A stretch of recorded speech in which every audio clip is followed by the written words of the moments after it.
TDP Janasena పొత్తుల గురించి మాట్లాడమని మీరు రిక్వెస్ట్ చేస్తున్నారు. ఏం మాట్లాడతాం? కొత్త సబ్జెక్టా ఇది? పవన్ కళ్యాణ్ 25 సీట్లకు అమ్ముడుపోతాడని 100 సార్లు చెప్పారు. హర్రామ్ జోగయ్య, ముద్రగడ పద్మనాభం గారు లేదు 50-60 సీట్లు ఇవ్వాలి, సీఎం పోస్టు 2.5 సంవత్సరాలు ఇవ్వాలి. చంద్రబాబు నాయుడు మూర్ఖుడా తన కొడుకు లోకేష్ను కాదని దత్తపుత్రుడికి 100 సీట్లు ఇచ్చి ముఖ్యమంత్రి చేయడానికి? కాపులు బీసీల పట్ల న్యాయం చేశాడు ఎప్పుడైనా చంద్రబాబు నాయుడు? ఈరోజు 94 సీట్లు టీడీపీ ప్రకటించింది. బీసీలకేది ప్రథమ స్థానం ఉందా? 60% ఉన్న బీసీలకు కానీ 27% ఉన్న కాపులకు కానీ.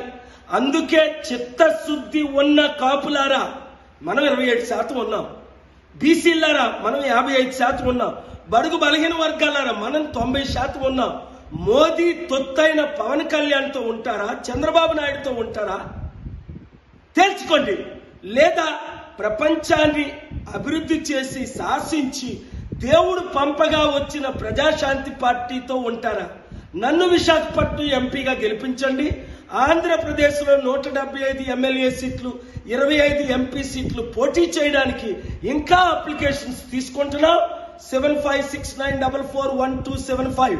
ఈ తొత్తులకు, ఈ కుటుంబ కుల రాజకీయ నాయకులకు, పార్టీలకు గుడ్ బై చెప్పాలంటే టీడీపీ, వైసీపీ, జనసేన నుండి బయటికి రండి. ఏ చిన్న పార్టీలకి ఓటేయకండి, చేల్చకండి. ప్రజాశాంతి పార్టీని గెలిపించుకోండి. రాష్ట్ర రక్షకులుగా, దేశ రక్షకులుగా మారండి. ఈ వీడియోని అందరికీ షేర్ చేయండి. కలిసి పోరాడదాం, అంబేద్కర్ ఆశయాలు నెరవేర్చుదాం.